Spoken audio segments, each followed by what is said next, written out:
UFC fighter. He won the Bellator championship 3 times. Slated to fight Conor McGregor. June 29th, Conor versus Chandler. Every big shot is just a small shot. They never stop shooting. We think I'm not going to be able to see the results that I want to see, so therefore I'm not going to start. No man who engages in those activities that could be deemed toxic masculinity is an actual real man. It's a bastardization of the blessings that you have to not be pushing yourself every single day. The harder I work, the more purpose-driven I am, ultimately makes me the best husband I can possibly be. Besides a very, very, very tiny fraction of the entire populace, we're all replaceable. Hey, and welcome back. It's Cody Sanchez, and this is the Big Deal Podcast for those who don't just want to be rich, but be free and do what it actually takes to get there. Okay, today I have a treat for you. This is a long-form interview with a real man in, dare I say, a world of boys, who's become a friend, Mike Chandler. So he's a UFC fighter. He won the Bellator championship 3 times. Slated to fight Conor McGregor, and also oddly one of the nicest humans I've ever had the pleasure to become friends with. Now, Mike Tyson said, everyone has a plan until you get punched in the face. And Mike and I joked about that because it turns out that's true. And it's useful kind of to talk to those who have been repeatedly face punched and still keep their demons in their mind at bay. So you should listen to this if you want to be more mentally strong, you wonder how to take control of a life and a childhood that was hard, you wonder what it's like to be inside the mind of a champion, and you want to have it all, like an incredible career, a 6-pack, beautiful wife and children, like he does. So I think we should get into it. What do you think? I completely agree. And before we even jump into stuff, I feel like you should read something that you wrote the other day. So here's my contrarian idea. I think sometimes you need a story to tell yourself when life is hard, when you're losing and you don't even want to get out of bed. And so I wrote this to remind myself of that. It's the dark of the night. My alarm says 12:44 a.m., but my brain says sleep no more. The world outside is loud, pounding, insatiable, and it will not settle. A running to-do list races through my mind, marching like incessant ants in a line. Then I remember every army needs a general. So I throw off the covers and relegate sleep to a future self. We've got work to do. God gave us a body filled with capacity, a horde straining to break free. Better use it. The coffee pot whistles happily, thrilled at being used for its true capacity. Happy to have an early friend to start the day. My pen traces paper, taking ideas out of my head and onto the one place where they can't slip away from me so easily. It's quiet. No emails coming in, no pings, just me and the night. That feeling of purpose, of execution, of getting done flows through me. I'm convinced there's no greater sensation than creating exactly what you should. The architect drafting his building, the brick mason laying his final cornerstone, the writer's words to books, the farmer sowing seeds. So this day, this morning, wherever you are, settle not for sleep. See what you are actually capable of. The world is waiting for it. All right. So before we get into Mike, ask yourself, do you have a story so strong it'll pull you out of sleep and complacency? And if you don't, you can steal some of his. I really like this part. Bring the band in. Let's go. I think the little man and the everyday man in the US is sort of getting crushed by the big, the big companies, the big banks, the big government. And increasingly there's a nation of men and women who sort of feel purposeless and a little bit powerless. And when I read your story, I was really inspired by the fact that you started and self-proclaimed are a everyday man from a small town who became something a little bit bigger. And so I'd be curious to hear from you in your words. What was that journey like?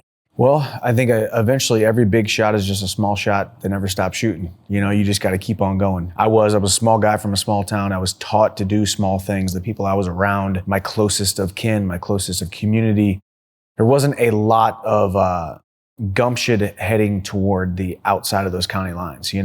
It was even a gamble for me to go 2 hours west of me to go to Mizzou and walk on to the University of Missouri wrestling team when everybody said, why are you going to go do that? Why are you going to go ride the bench? Why are you going to go? What if you never wrestle? What if you quit? What if you come back with your hat in your hand and we can all say, I told you so?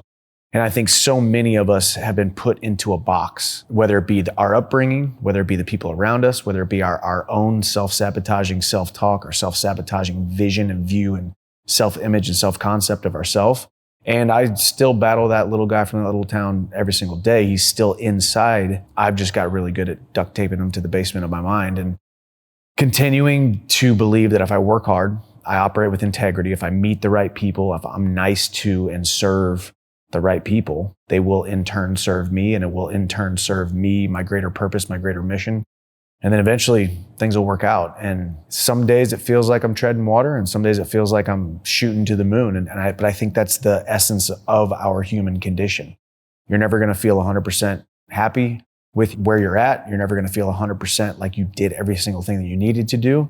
But all in all, success or growth, becoming the man or woman you're supposed to be on the other side is just a bunch of small decisions every single day, a little bit of hard work every single day that adds up to the big success, and it's worked out well for me. Went from wrestling to mixed martial arts and winning some world titles, and now in the biggest fight I could ever ask for. It's actually wild because you talk a lot about mental toughness. And in particular, I believe you have a mindset coach, not just a boxing coach and not a growth coach, but a coach that helps you, as you've mentioned, like slay the dragons or lock a dragon in a room that shouldn't be let out.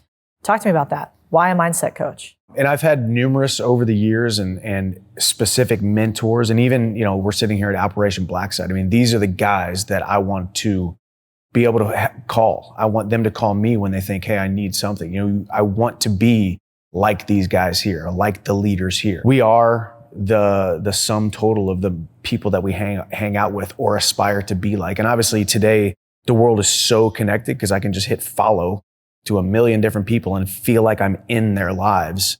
But ultimately, if you're doing something impactful with your life, if you're trying your hardest, if you're operating with integrity, you hold your reputation to a very high regard, then eventually those people start being attracted to you as much as you were attracted to them. I had a mindset coach that I've worked with on and off, and we really did. It wasn't necessarily forward-thinking self-image. How do I get to where I'm going to go? Who am I now? What do I stand for? Who is Michael Chandler? What is my story? What are the lies that I've been telling myself for the last 30-something years? What are the pitfalls that I continue to fall back into, the valleys I continue to fall back into because of the way I see myself, the stories that I've told myself, and what do I stand for? I think a lot of us are wandering generalities instead of meaningful specifics, knowing exactly who we are, what we want to do, and what we want to accomplish. It's okay to embark on a journey with no virtual certainty of success or even close to success or even close to it working out the way we want it to work out. But if we move forward by not knowing exactly who we are and what we stand for, you're kind of just a wandering generality, and it's much harder to get from point A to point B. So for me,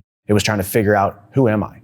Yeah. Who am I when I show up as my wife's husband? Who am I when I show up as my kid's dad? Who am I when I show up in a business meeting? Or who am I when I show up in a cage in front of millions of people? All of those questions can be answered before the actual moment. And it takes a lot of time and a lot of introspection and a lot of writing and a lot of thinking, a lot of visualization. And as you alluded to, some dragons I've been able to slay, and some of them I've just been really good at pushing into a corner and being able to manage them, being okay with them being there for the rest of my life, knowing that that's a part of my story. It's one of the chains and the links in the chain of this huge life that I'm going to live here on this earth, and just being okay with constant and never-ending improvement, but knowing who I am, what I stand for, who I want to serve, whose I am, and growing every single day. Yeah, it's funny because every time I embark on a new business venture, I don't usually call them coaches, but a consultant. So like,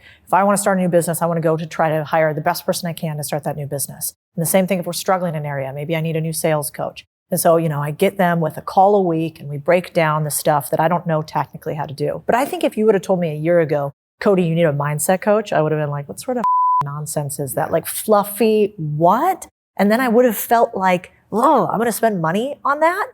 And you seem like a tough guy, obviously. And yet, did you ever feel that way? Or how did you get past the idea, if you ever had it, that, that might be fluffy, or it's not a coach who's going to teach you how to hook better, or is going to teach you how to do something tactically better? Well, I think ultimately, every single thing that we do, every single thing that we say, everything that we feel, every single aspect of our life always really does go back to our self-image, our self-concept, how we see ourselves, how deserved are we of success? How deserved are you of even embarking on the next business venture? Who are you to think that these people are going to watch, tune in, buy, want the services, or, what is the story that you're telling yourself? And I think for me, I always had such a lowly view of what I brought to the table that I needed to start doing a lot of work, you know? And so ultimately, whenever that cage door closes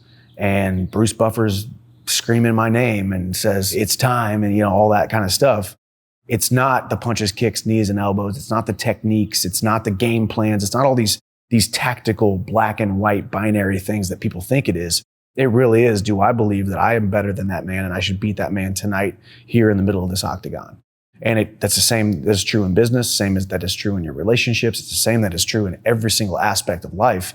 You can be really, really, really tactically good at something, and you can find success year after year or season after season. But eventually, if the self-image itself isn't keeping pace with that, eventually there's going to be burnout, there's going to be self-sabotage, there's going to be things that you're going to fall into to make sure that you don't reach that level, because a man or a woman can never consistently perform in a manner that's inconsistent with the way that they see themselves. You can find success here and there, like we said, tactically. You can be very good tactically at certain things, but eventually to find that long, drawn out, consistent year over year success, it all goes back to the self-image. So for me, I realized that. And I also realize who I am when I step inside of a cage in front of millions of people and I look like a tough guy and I look ripped and I look like that guy, right? They could be on a movie behind King Leonidas on 300, right? I look like that guy, right? But ultimately, that doesn't mean a dang thing if right here between my ears, I don't actually see myself that way and I don't think that I deserve to be there. Ultimately, I realized that the mindset side of things, the self-image side of things was probably, not even probably, it was definitely more important than the tactical side of things. Yeah, I mean, in my mind, I'm trying to imagine, like I'm sure many people do, that, you know, you're in this octagon, you're in this cage, and, you know, it's getting towards the end of the fight, and you are out of breath, and you've taken a few hits, and you can't feel your legs anymore, and you're maybe vaguely aware of the audience shouting the other guy's name. Like, what does it take mentally, and what do you say to yourself in that moment to keep going? Yeah, well, I think it's the decisions that I've made leading up to that moment, you know, whether it be my 5 years at Mizzou Wrestling, where I turned myself into a mixed martial artist, or at least the spiritual being of where I needed to be to go into mixed martial arts, then work on the tactical stuff. All of the work that I've done over the last 14 years to get to that moment. And a lot of that goes back to a couple different things. Gratitude. I do believe I'm operating my best when I'm extremely grateful. When I wake up every single morning, I thank God for another day, the blessings in my life, what I do have, 2 capable arms, 2 capable legs, an awesome platform, a voice to speak, people that look to me and admire me, all of these different things that we can sometimes forget about. I'm very good at just going straight, blinders on, and just running my head into a brick wall, and you tell me to go and I'll go, right? If you're my coach, say, okay, I'll run through that brick wall if you tell me to. But ultimately, being grateful for what I have, and then thinking too, it all started too with Mike and Betty Chandler back in High Ridge, Missouri, my mom and dad, who worked 2 and 3 jobs nonstop to make sure me and my 2 brothers had every opportunity to be successful, to be to where I am today. Sitting here on this chair, speaking to you with the platform I have and the life that I've created for my family now, it all started back with those gifts they gave me. And to give anything less than my best every single day and pour myself into everything that I do, is to sacrifice those gifts, is to literally, you know, it's a slap in the face to them. So gratitude, thinking about what they did for me, and then now having the woman of my dreams and having my 2 sons, and now it's so much bigger than just me. If I lose a fight, no big deal. Maybe I lose a little bit of money. Maybe I lose a world ranking. It means so much more for the masterpiece that I'm painting for my 2 sons, the promise that I made to my wife to serve and protect and love and to provide for her. So I have the past that has motivated me and still motivates me. I have my present right now with my family, and ultimately an overarching theme of gratitude. So in that moment, I'm honestly just operating with the muscle memory and the neural pathways and my spirit and my soul continuing to push me forward through all of the hard work, all of the deposits in the bank, if you will, that has led me to that moment to where I can push through and people are wildly entertained by it. Yeah, I suppose that makes sense. So in those moments where everybody thinks the minute or the second matters, it's actually just a compilation of your historical actions. Yeah, well, and we've watched so many movies too where, the guy gets beat down and he's bleeding or whatever, and his inner monologue or Rocky's inner monologue or the coach says something, and it's like, sometimes that happens, but for the most part, it's you're in the moment and you are trying to make the best decision you can with the information you have, the split second information that you have right there in the moment. Sometimes you zig when you should have zagged, and sometimes you lose, and sometimes you make bad decisions, and sometimes you go back and watch tape and think, what the heck was I thinking? Can't believe I did that. Can't believe I made this decision inside of the confines of competition, but it's all a learning process. And I am where I am today because of my wins and because of my losses, because of my shortcomings and because of my triumphs, and because of, the tears that I've cried and the hard work that I've put in and the pain that I've put myself through, the times I've bled.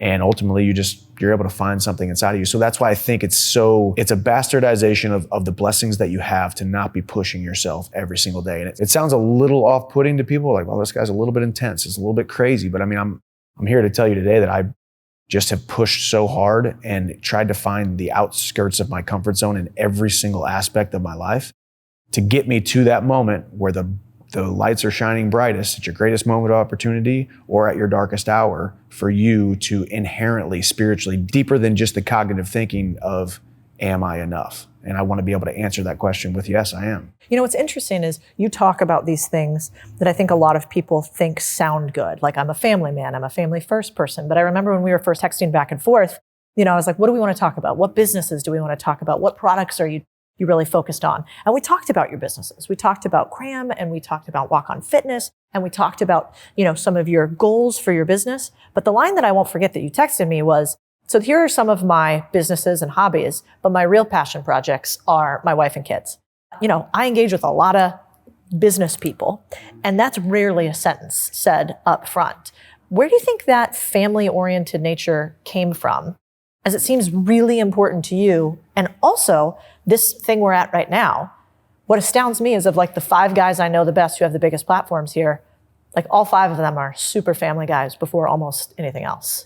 I'm 6 years into being a father now, almost 10 years into being a husband.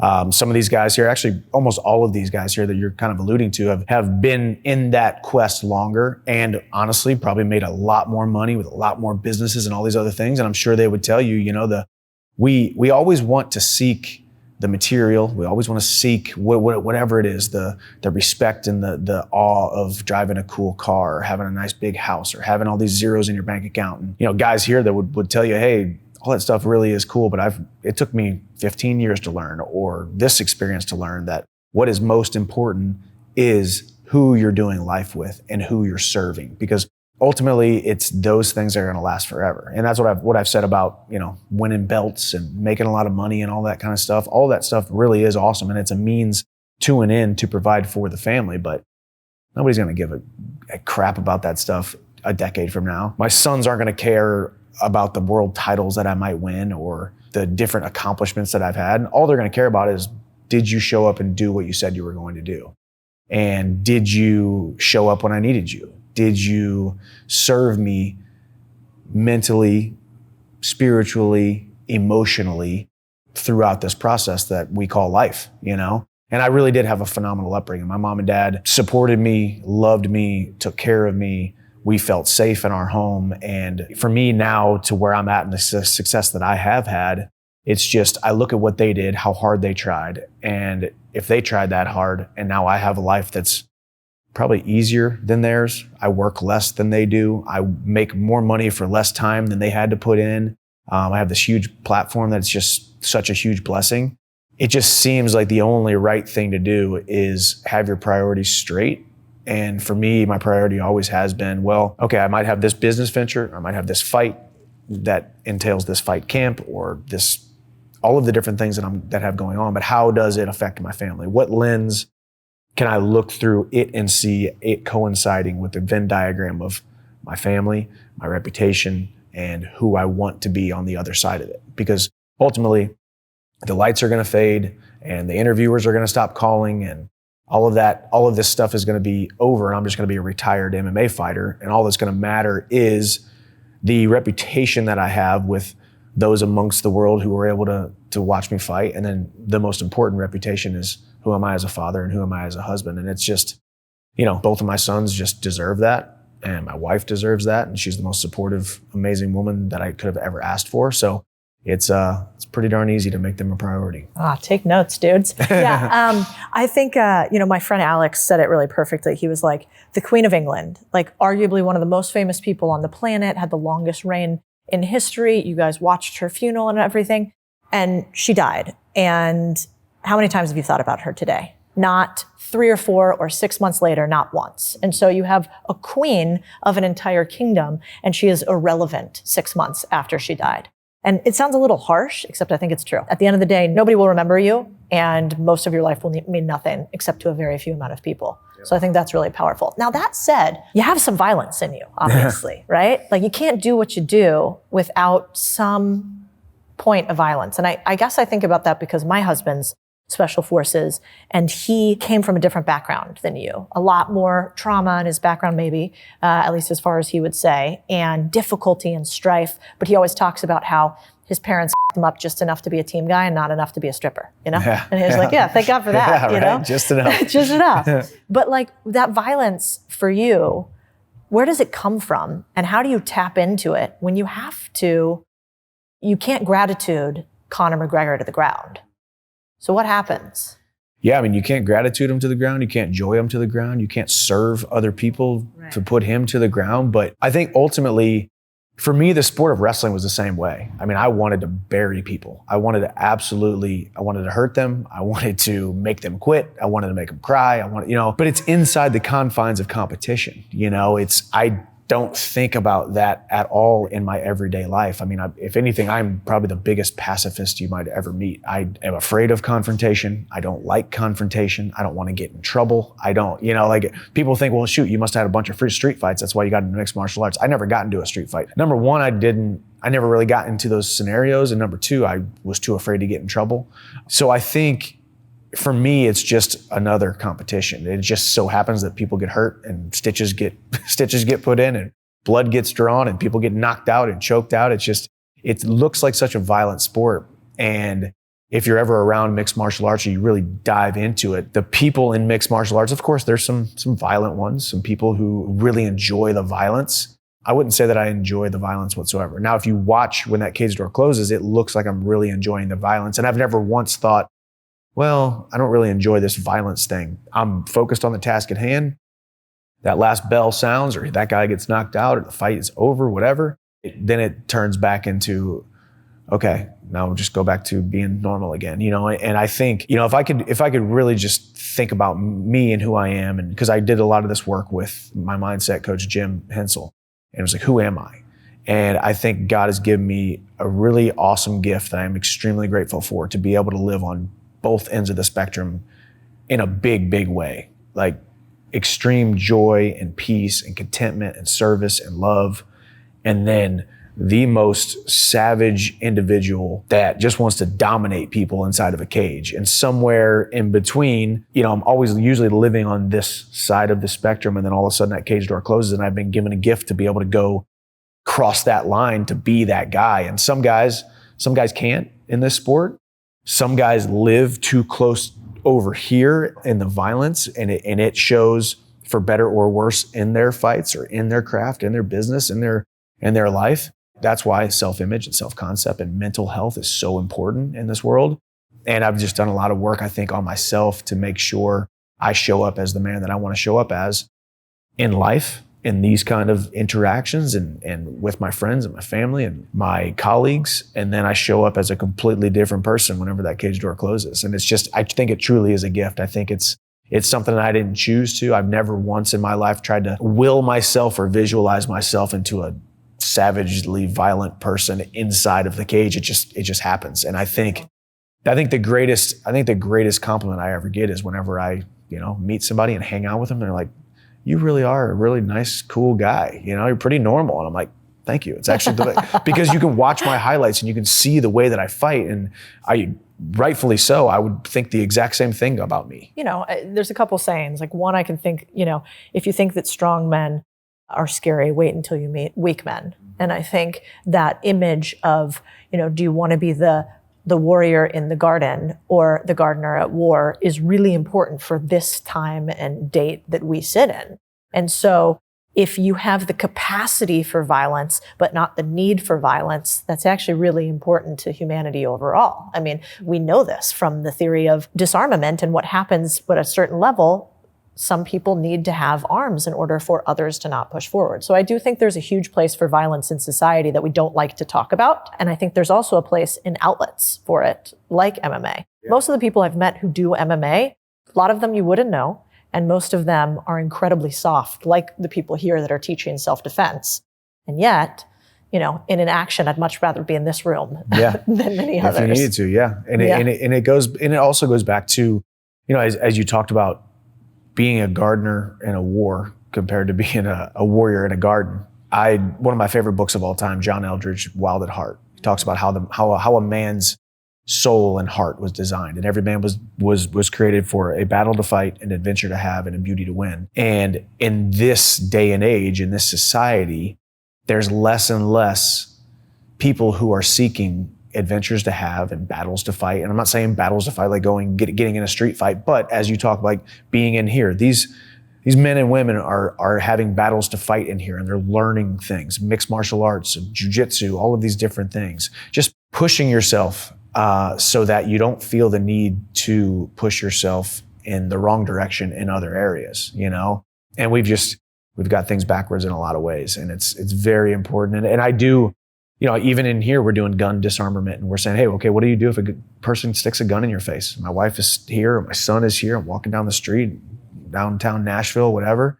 And, the confidence that I have, if that happened, it's something, and I'm not just saying this to boast about myself. I don't know the techniques, but it's just that scenario where I think there's no way that I would not be able to protect my family in this scenario. And I can't imagine what so many, especially men, might think. And with that comes lack of self-image, which then leads to so many different things. And so you just have to be proficient in so many more things than we think we need to today. Yeah, I couldn't agree more. Yeah, I was scrolling through your comments on some of your Instagram posts. Don't do that. It's a terrible idea. Jesus, nobody do that. Like, you should go follow like Chandler MMA on Instagram.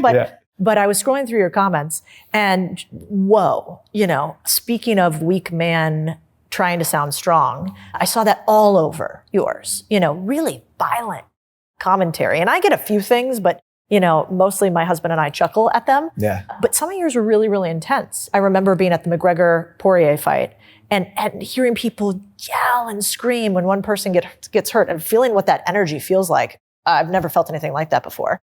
And so you have such vitriol directed at you. How do you handle haters? How do you handle people that say bad things about you?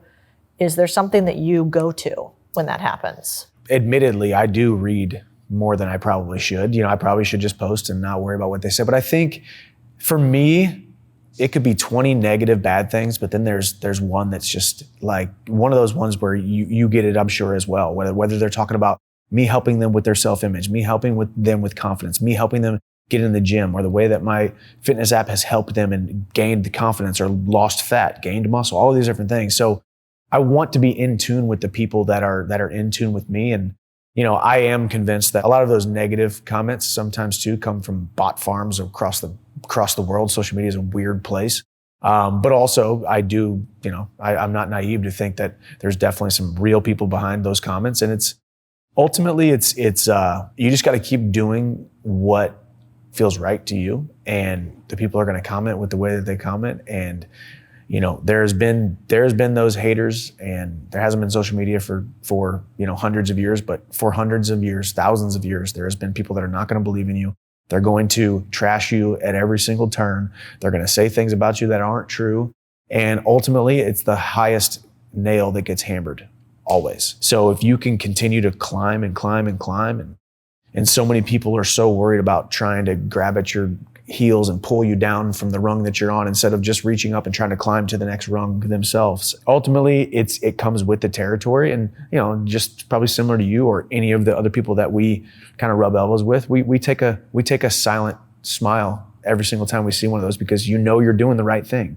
You know you're doing the right thing when you have that many people saying things about you. And mine is just, I like to talk, candidly, but also not sound like a narcissist. But ultimately, I think being a mixed martial arts fighter, a UFC fighter, I'm similar to like your husband, special forces. I mean, there's only so many areas for the male gender where we're like that guy, like that's the guy, right? Maybe I don't want to be just like him, but I want that aspect of it more, So I think fighting in a cage and being on the big platform and doing what I do, looking the way I look, working out as hard as I do, I think there's a lot of aspects of desirable traits that most men would want, but instead of making that life for themselves, they would rather say something about it and accuse me of steroids or accuse me of this or accuse me of whatever. And it's part of it. You ever let it slip and like accidentally feed the troll a little bit? Or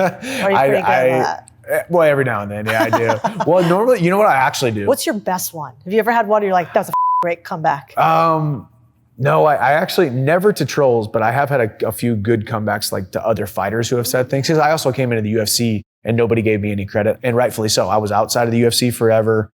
World champion outside the UFC, which isn't really world champion. You're not the number one guy in the world. It is a world champion, but you're not the number one guy in the world. So I didn't get a lot of respect from my fellow fighters. So I threw a couple of zingers here and there, but for the most part, I'm more of a direct message kind of guy. I don't want to give you the satisfaction of responding to you on that public thread to let everyone else know that I'm even responding to you. So I'll just respond to you in a direct message, which they could screenshot it and show people anyway. And it's not mean. It's not, might be a little snarky, a little condescending, a little bit, Mike Tyson said social media made y'all way too comfortable with talking and not getting punched in the mouth type of, 100%. And would I ever punch someone in the mouth for something they said? Absolutely not. But every now and then you're like, no, I'm not letting this one slip.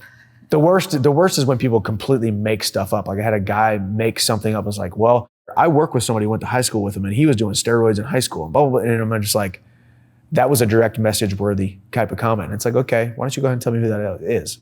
It always turns into one more snarky comment, then I go back and they say, okay, actually, it's not true, actually, man. And I'm a big fan. Like, I'm really sorry. The amount of times that it goes complete 180 and they end up being like, well, man, I'm a really big fan, man. Just keep doing what you're doing. I'm like, no response, block, whatever. It's just, it's Haters the world we wave live in. the biggest flags, I think. Right. Like, it's incredible. Yeah. I mean, there's something in psychology, actually, they talk about that, where one, we have a negative bias as humans, otherwise we're dead, right? And then two, because we have that negative bias, we've realized, oh man, if we talk negative to somebody else, we get 10x the attention that we do from a positive comment.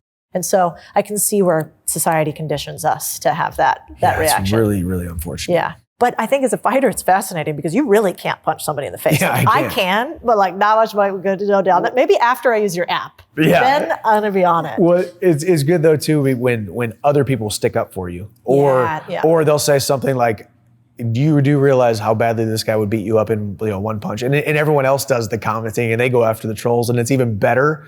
It makes me smile even more than me having to do it. You know, so it's kind of cool. Well, it's true. So you were on Bellator for a long time. Yeah, it was like a decade. Yeah. And top guy there for a long time. Lots of people say you should have been in UFC sooner. Lots of people wonder kind of why that didn't happen, why you didn't get the look from Dana White or whoever. So what's your take on that? Why did that take so long? And then what'd you have to do to finally overcome it?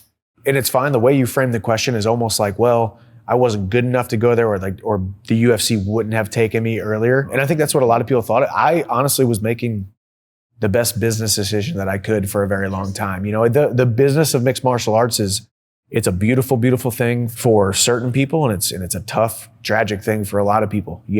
I was making a great living outside of the UFC and also saw myself continuing to build my platform outside of the UFC. So therefore, when I did come over, it was going to be a better business decision, right? And ultimately too, there was a lot of factors involved. It never felt like the right time to finish my contract, test free agency, and then field offers from other organizations until I think it was 2020. I had my last fight in Bellator in August of 2020. Knocked out a former UFC champion, Benson Henderson. It was a tough fight for me because he's a tough guy to put away. He's extremely durable, and he's a tough guy to look good against. You can beat somebody, but you have these fights where you're like, it wasn't that beautiful, graceful, dominant, because he's just good everywhere. So it was a scary time, but I made the decision to bet on myself. And then it's just crazy how, and I talk about this often, is so many doors in life stay closed and stay locked until it's the exact right, perfect time. And that door stayed locked or felt like it should have been locked for such a long time. Then it was time to be opened, and I just kicked the door down. We had Khabib was the number one guy in the world. He retires. Conor and Poirier were tied up in their trilogy that they were about to have, the fight you're alluding to. So that gave me the title shot after my UFC debut win. And it all worked out perfectly for me. So people say, man, you should have been in the UFC much sooner, because I hear that a lot. And I think I came over at the exact right time. Or maybe that's just me accepting my current circumstances and not having to look back and say, well, I woulda, shoulda, coulda. But it worked out perfectly. Definitely healthier. That's interesting. So I don't know anything about UFC negotiations and how the business of UFC, or even if we don't say UFC, fighting works. Like, how does that work? Obviously, people are making hundreds of millions of dollars off of fighters. When you go into a fight, and you can speak in generalities, obviously, like deciding to go against McGregor, how do you, what turns on in your business brain? What do you have to negotiate, and who gets what? Like, you have an agent that gets something, then you have then obviously the UFC takes something, then you got to negotiate against McGregor. How does that work? Yeah, so we're all under contract. So per fight? Or do you have a standing salary with UFC? No salary. You only get paid if you fight, you know? And it's usually, you could sign a 4-fight deal, you could sign a 6-fight deal, an 8-fight deal, and it'll be, say, 2 years or 6 fights, whatever happens sooner. If you got your 6 fights in 1 year, your contract's over. Or if you had 3 fights in a 2-year period, your contract is over. So it either goes by term, which is the time, or the amount of fights. You negotiate those terms, your manager or your agent, manager, or attorney. For me, I've had one manager my entire life who was also a criminal defense attorney who has negotiated thousands of contracts at this point, and a lot of NFL, NBA, and UFC contracts now. We've done the best that we could to protect me, also leave enough meat on the bone for the current promotion to always make them feel like they're sometimes getting a deal, if you will. I think you hear a lot of people who would never ever say that. They want to get as much as they possibly can, right, and they're going to dig their heels in, and it usually doesn't work out, because one thing that you have to realize, this is not just mixed martial arts. This is you. This is everybody in this room. This is everybody in every endeavor, every single scenario, besides a very, very, very tiny fraction of the entire populace. We're all replaceable. Every single person is replaceable. If you shut your phone off and you stop making content, there's gonna be someone else who's just gonna be just as big as you. That can well up something inside of you. We're like, wait a second. But if you can set aside my TikToks are important. Well, yeah. Who would be able to survive without that? Well, it's true, but it's one of those scenarios where in mixed martial arts especially, we think that the show won't go on without us, and it will. I promise you that. We've got mega superstars that retire, or Conor being out for 2 full years, John Jones being out for 2.5, 3 years.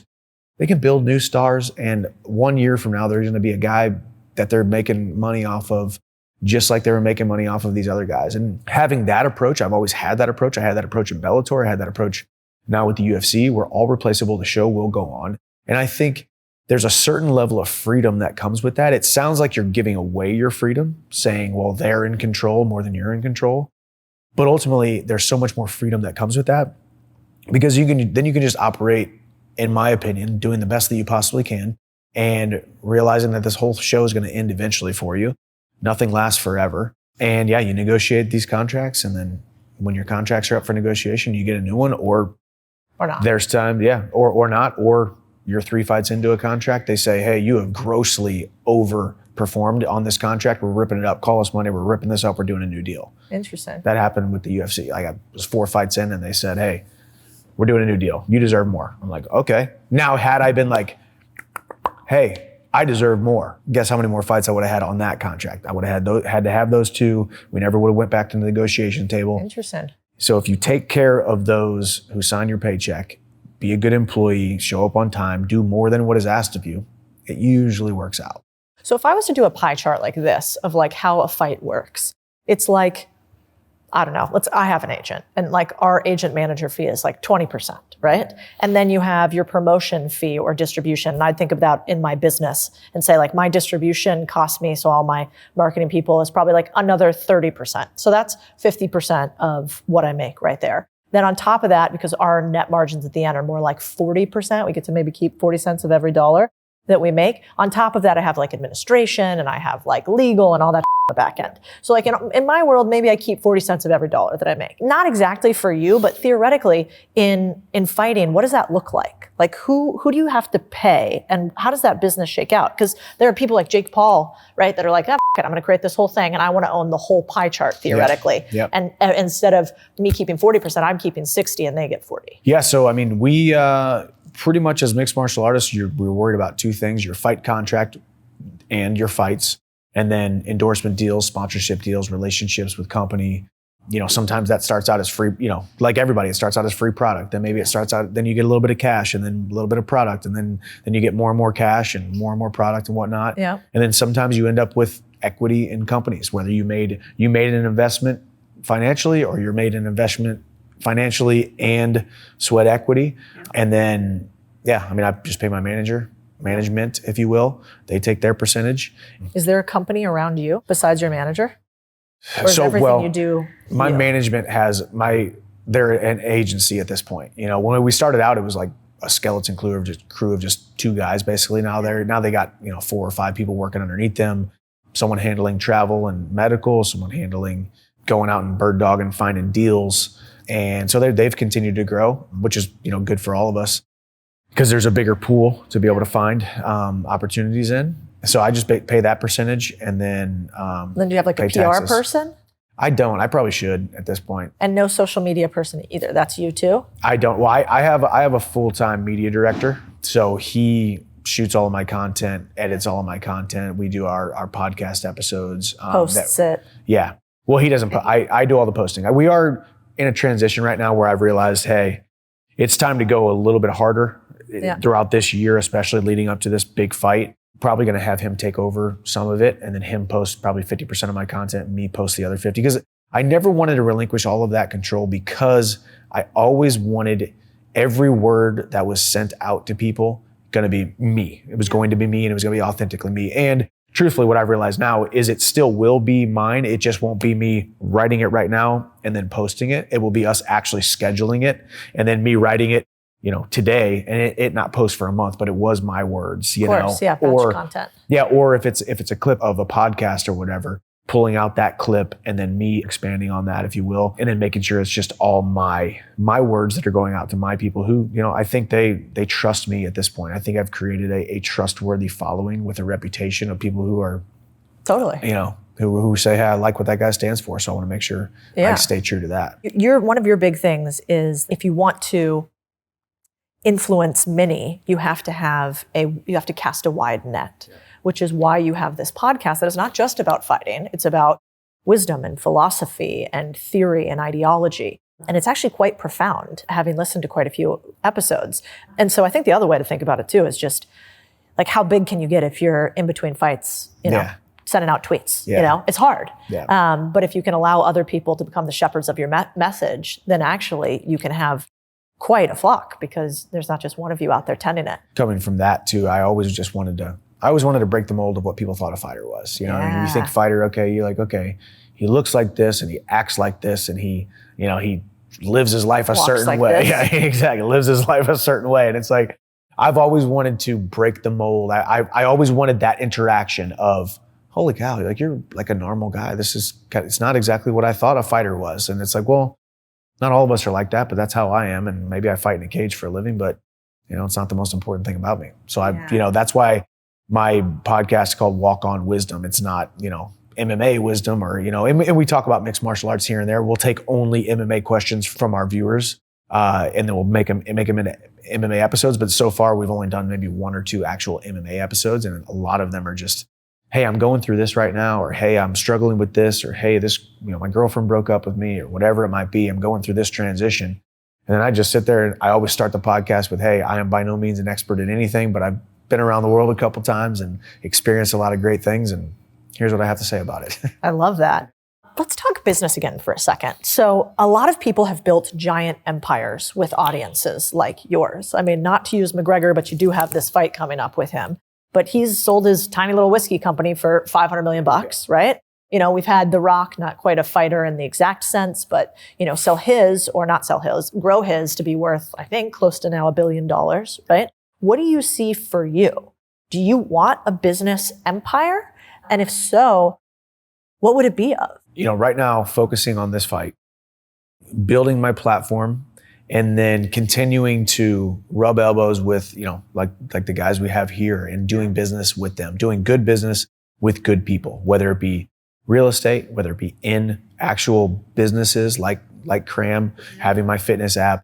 Because ultimately, for me, it's always about the people behind the product, if you will, valuing the people over profit, valuing my voice going out to people and making them feel something. You know, what I want most when I'm fighting is to make people feel something. Make them feel something about their life. Make them feel something about what they're going through. Make them feel something about what they can accomplish. If a small guy from a small town who was taught to do small things, little old me can do it and somehow end up on that big stage, well, so can you. And I want them to feel that.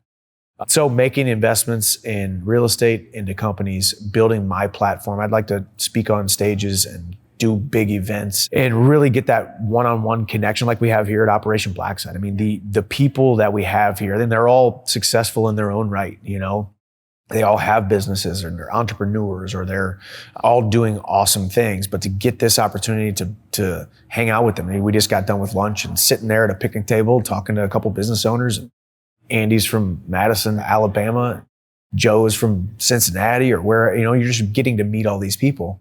I think there could be a product or two in there. I think Kram is going to crush it. You know, I'm excited about Well, let's talk about Kram. that one a little bit because that's a pretty cool product. So I looked it up. It's Kram PB&J replacements, sort of like, what is that other one? It's like Uncrustables or something. Yeah, Uncrustables been around forever. Lots of processed stuff in there, basically sugar and additives, as opposed to this really clean product. So you are one of the backers of it. Why did you choose like a PB&J and why that company? Well, ultimately, it goes back to the people. Yeah, you know, those two. Austin and Ruth. It's a mother and a son who started it out of Colfax, California, kind of Northern California. It took me a couple conversations to realize, okay, these I believe in these people.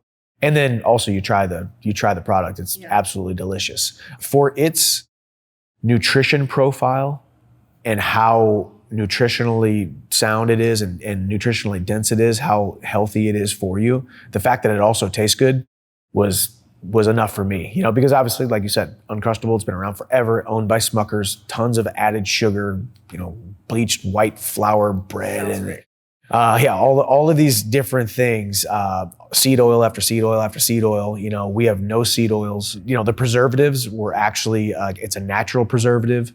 We're nationwide in Sprouts. There's no sugar added, 19 grams of protein in our B, 16 grams of protein in our OG. And we're working on some research and development right now for whether it be an almond, you know, kind of an almond butter, because some people are allergic to peanuts or, you know, tree nuts. And there's all these different things. And they're forward thinking like that. They want to have numerous products on the market by the end of this year and then next year. So is it profitable yet? Profitable. Yeah. We are nationwide in Sprouts, and we've had conversations with, I won't say who we've had conversations with, because I don't know if they're, you know, going to happen, but we got some really good options as far as nationwide, big time grocers, you know, because obviously we started online. That's how every business pretty much starts. And so you kind of get those sales to be able to get nationwide in Sprouts. So, but ultimately it's the people behind it, and they're awesome. And we just continue to keep on connecting the dots between all kinds of different people. And I think Kram's going to do very well. So I've found that being married and having a lot going on, having a big platform, being relatively successful maybe, or just being married in general can be really hard.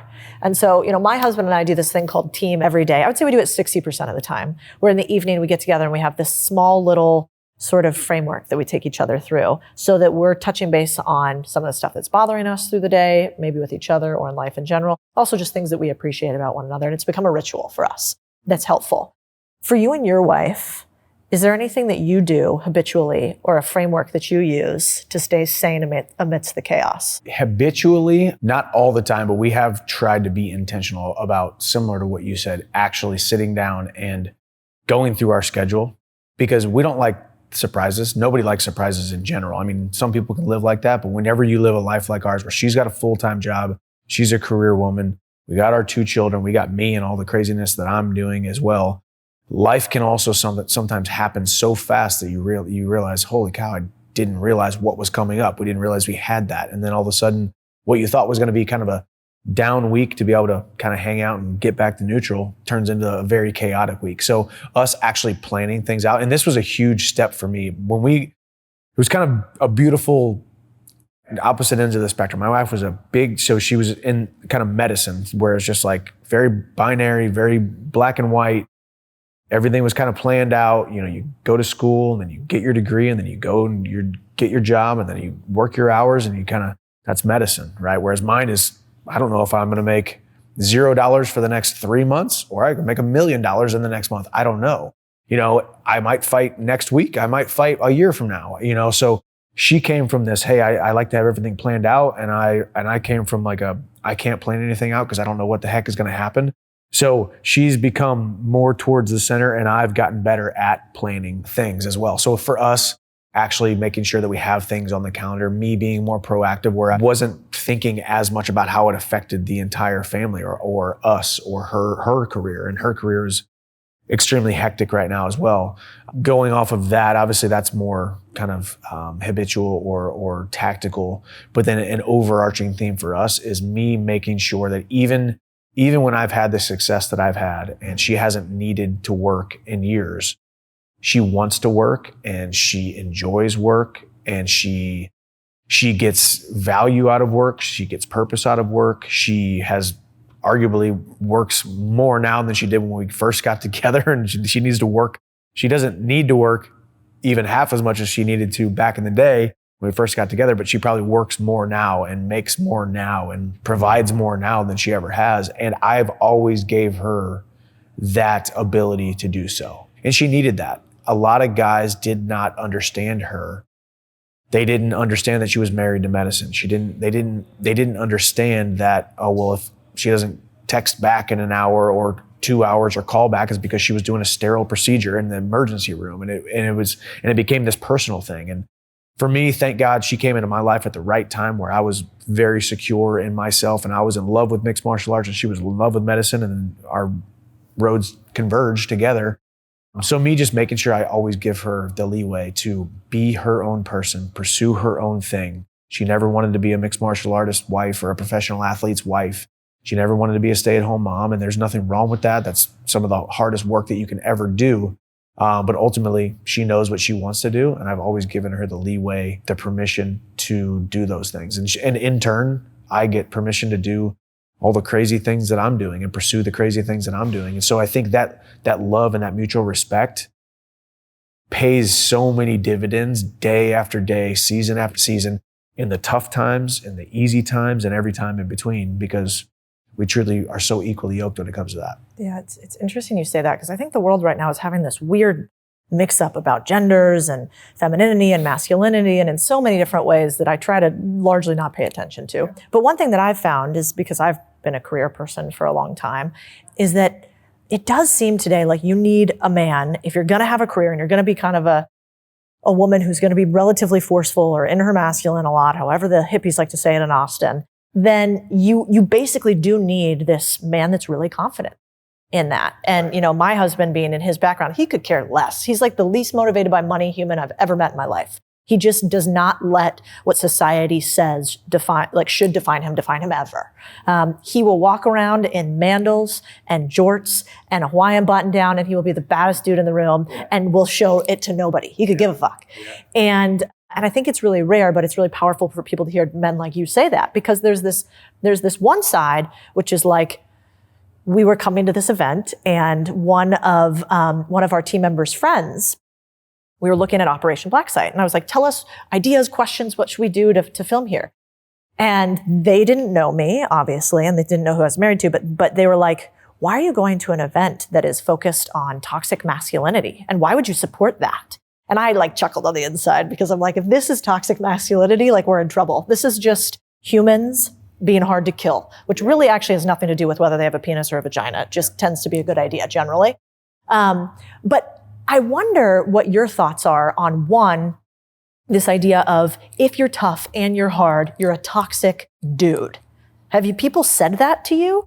And do you have feelings on that one way or the other? I've been, called that or accused of that or saying that I'm perpetuating that narrative. But toxic masculinity is, it's a real thing. There's masculinity, or there are men they're toxic, but it isn't because of the way that God created a man.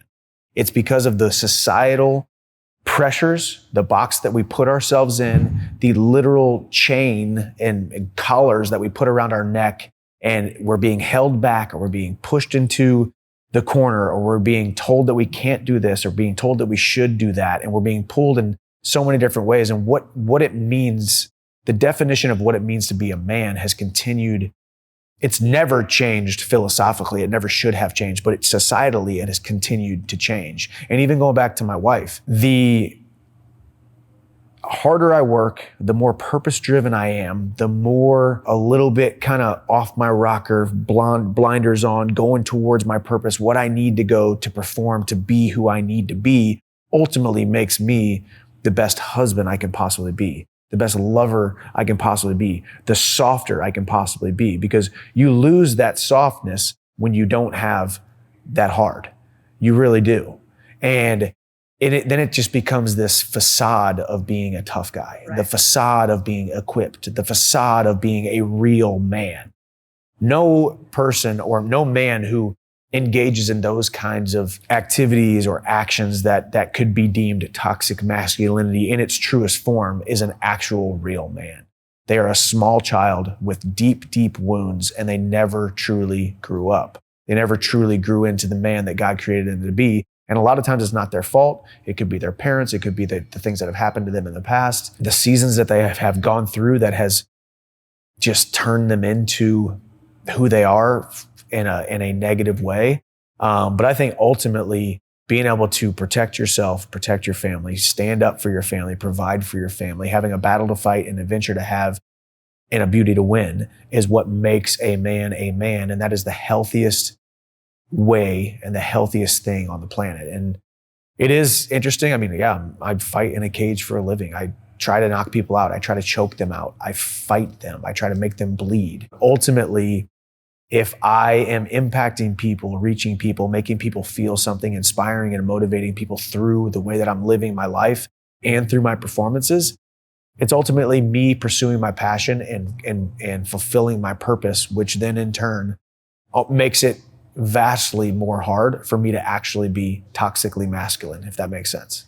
Yeah, I've never liked the term much. I think it's so misleading. I think there's just toxic. There are women who are toxic feminists. Yeah. Well, yeah, men exactly. Who are toxic, if there's toxic masculinity, then there's definitely toxic femininity. 100%. And truthfully, if there was a definition, I would say, okay, there's definitely a small subsect of people who are fit that mold, if you will. Yeah, I think if like AOC and Andrew Tate had a baby, we would just have the two of those like all together, you know? Right. Just both sides. The problem is, again, in this world of social media, the extremes get all the views, right? Yeah. I mean, we see it all the time. It's so fascinating on YouTube and everywhere else. But if I say something like toxic masculinity, or if I say something like communism, on either side of the thing, you're going to get all these views and all these whatever. And I think one thing you've done really well is you've kind of stayed out of the noise.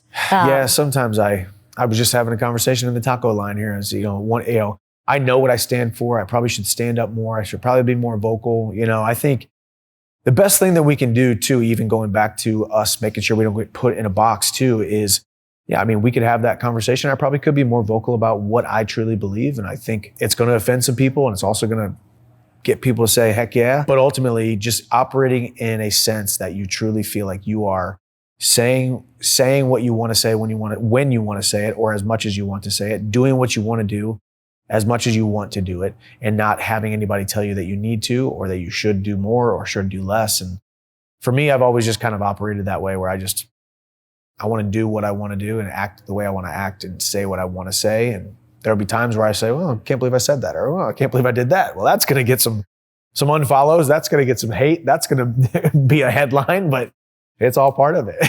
Yeah, you're all over YouTube right now. We were searching your name and it's like videos everywhere. We need to find a way to get you monetized on other people's stuff that they talk about. Yeah, we have a saying at Contrarian Thinking, which is civilize the mind, make savage the body, build the bank account. We kind of believe that you need to have financial freedom typically before you can have physical freedom, aka like work where you want, when you want, on what you want. And then finally you could have philosophical freedom, freedom of your mind.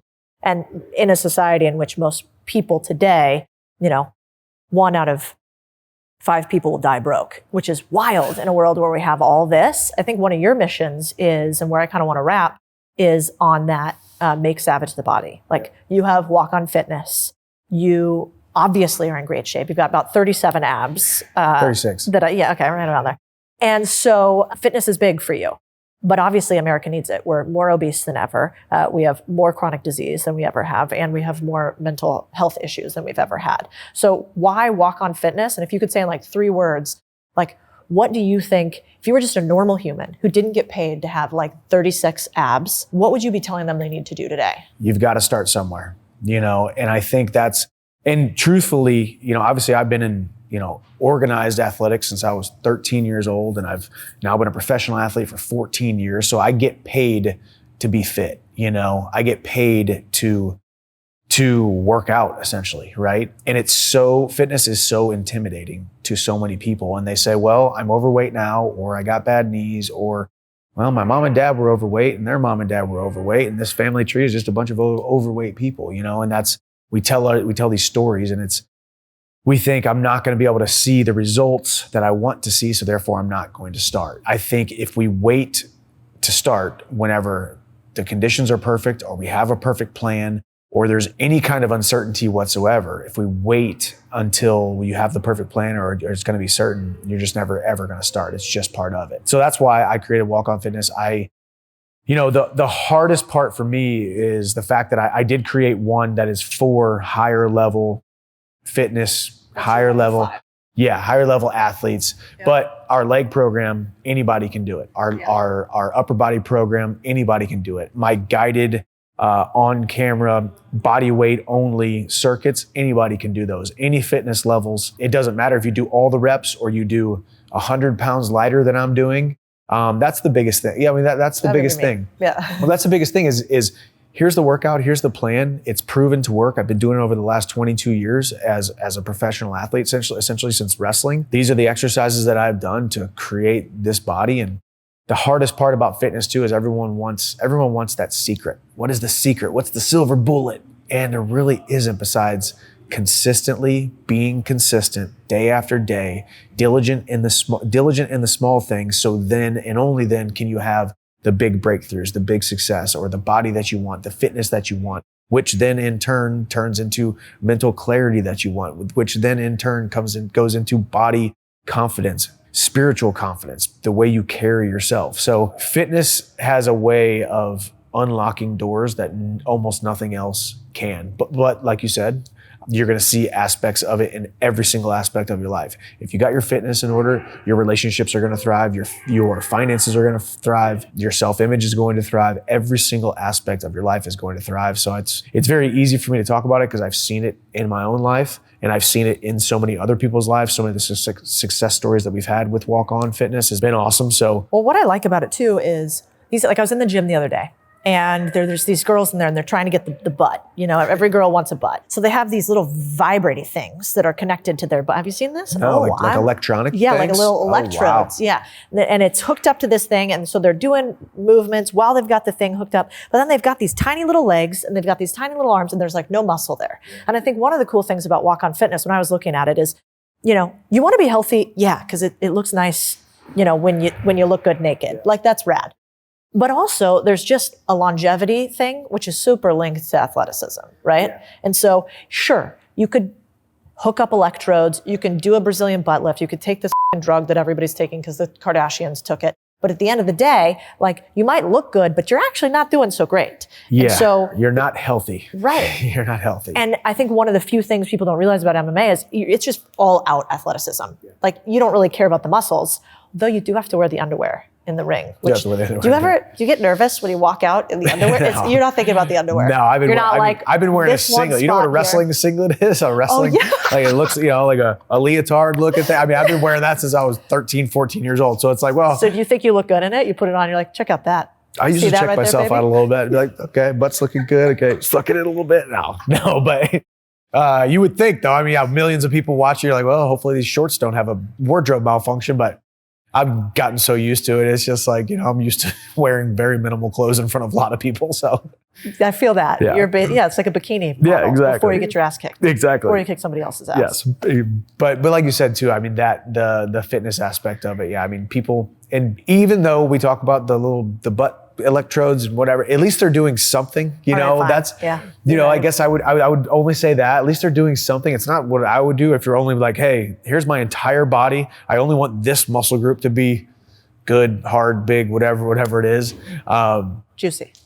Yeah. Whatever the kids are saying, juicy. But, so it's, I mean, ultimately too, from head to toe, are you being more proficient to be able to go throughout life and not create injuries and be able to provide for your family and be able to not fall down a set of stairs because you can't catch yourself because you're overweight or your muscles don't fire. The amount of people who are walking around, but they're not really walking the way we were created to walk. They're just moving forward and they slip on one little crack, they fall, they break a bone and can't get up. Before you know, you can't provide for your family, especially men, I mean, that's mainly my audience, take care of yourself so then you can really take care of those that you love. Yeah, 100%. Yeah, I mean, Jordan Peterson, right? Like he was pretty overweight, wasn't known anywhere internationally. His daughter got him on a pretty crazy diet and he started working out.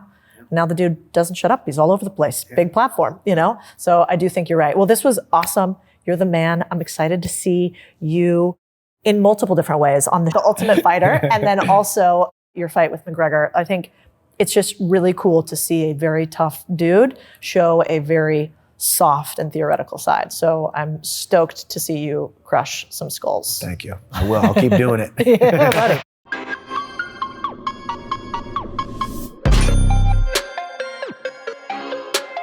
Chandler's the man. Let's get right into the deal of the week. So I became friends with Mike and we went back and forth on Instagram and I was looking at his comment section and holy hell, first of all, do not do that. It's crazy in there, which got me to this quote from his potential competitor. This week they love you, next week they hate you. Just be sure you get paid both weeks. Conor McGregor. Since fighting fans are so brutal, how do fighters make money to counter that? A class action lawsuit against the UFC kind of gave us some insight into how fighters make money and what they have to do to get clever with some of the stuff that I call the core satellite model. So making money fighting, yes, but mostly surrounding fighting. So Rachel, you did a bunch of research on how much they make per fight. What did you find out? So the TLDR is that fighters like Conor McGregor, Anderson Silva, and John Jones earned about $2 million to $7 million per fight from 2011 to 2016. Which seems like a lot, right? To me, I mean, I don't watch a lot, but I know after researching that this is nothing. Yeah, what's crazy is how much smaller of a percentage they earn than the other US sports leagues. So we were looking at the numbers. UFC revenue split versus the other US leagues. NBA all the way to MLB are somewhere between 51 and 45%. UFC is 13 to 14%. Nice job. To get your face smashed in, like, oh man. I know. So the fighters have to actually get really clever with their core satellite model, basically.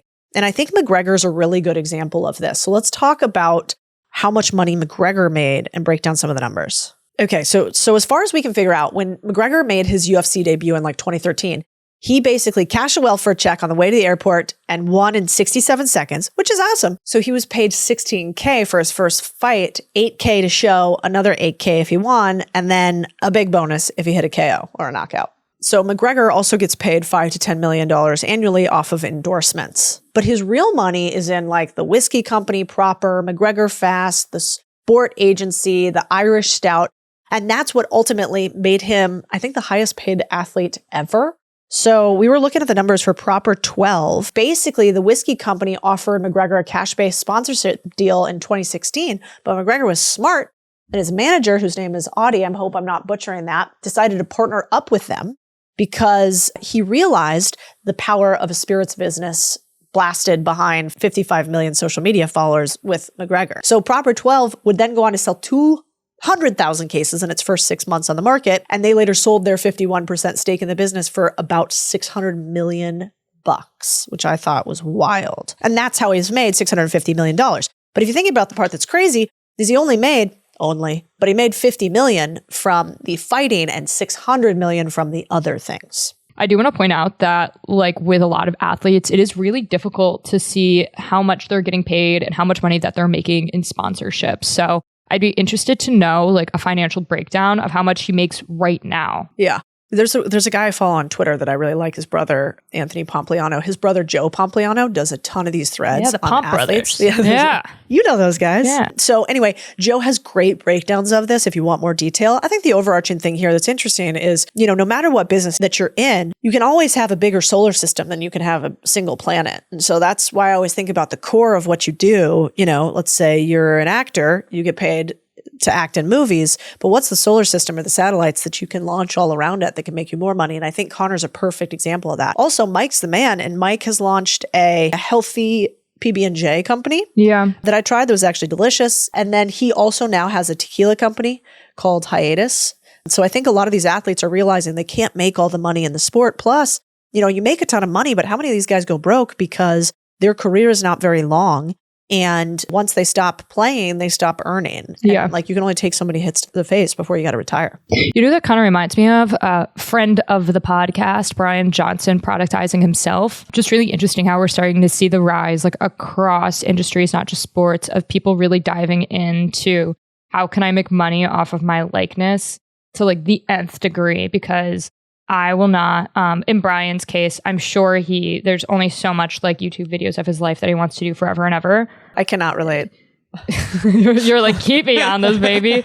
But doing something like creating a product, I saw he had olive oil, that makes total sense. You know what I mean? Productizing something, using your likeness, but maybe not having to play the game as one would say, I guess, forever. Yeah, it goes back to even the name of this podcast, The Big Deal. It's we see all the tiny deals running around us, but we miss the big deal. And, I think about that often, about what game are we playing? Do we actually play the right game? And are the deals in front of us the ones that we should take? And I think breaking down examples from athletes and billionaires and big deal makers teaches us how to apply it in our own life, which is really, really cool. College athletes are going to be able to do this soon because they're actually going to be able to make some money. And they're going to have to be smart about the way that they do it and become independent centers of gravity as opposed to just athletes. How much does the women's basketball players make in college? That's what I want to know. I feel like I've been seeing a lot of, as somebody that does not watch sports at all, been seeing a lot about women's basketball. That Pomp Brothers giving you guys content ideas. Well, I'm not sure anybody's really wondering how much the women's basketball players make. Dude, they're bringing in eyeballs. Are they? Yeah, they're bringing in crazy eyeballs. Why? Oh my gosh, what's that one girl's name that's a powerhouse? Caitlin Clark. What's she doing? She's just killing it in the basketball world. And she's I have seen her now. Dave Portnoy talked about her on BFF podcast. That's how I know you've made it. Yeah. But I want to know how much money that girl's making on brand deals. Cannot be a little amount. That's amazing. Good for her. She should definitely grab that money while she's got it. Yeah, if she wants to come on the podcast. Tell us how much you make, Caitlin. Yeah. Come on. We'll ask you all the questions that you wish nobody had ever asked you. We'll make it super uncomfortable. It'll be great. Okay, I want to get into CEO story time a little bit because there were some studies that totally blew my mind. So let's get into that really quick.